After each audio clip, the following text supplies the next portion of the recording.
तो गाइस मुझे मिल रहे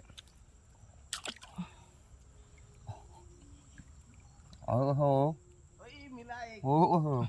हाँ हाँ बड़ा हाँ मिला बाप रे बहुत बड़ा मिल गया काढलं ना बाहेर काढले मस्त भेटत आम्हाला सिंपल्या तर ठेव बाहेर कोण काढे बाहेर काय ते काय बाहेर आहे चाललंय बघ पकडलं भावाने आमच्या आम्हाला आला की दाखवतो तुम्हाला काहीच आमचं सिंपल्या पकडायचं काम बघू शकताय जोरदार चालू आहे आणि आता आम्ही खाणार पण त्या सिंपल्याच मस्त की आमचं जेवण होणार सिंपल्यांचं तुम्ही खाल्लंय का कधी अरे मी रोज खाते अरे हे पण घे त्यांनी नाही मग त्या लोकांनी हा लोकांनी पण खाल्लं असतं मी तर मग गेल्या वेळी बनवलं होतं आम्ही इकडे याच नदीत पकडलं त्या आणि एकदा आम्ही तिकडे पकडलेला कुठे रे आपण कर्ज साईडला ना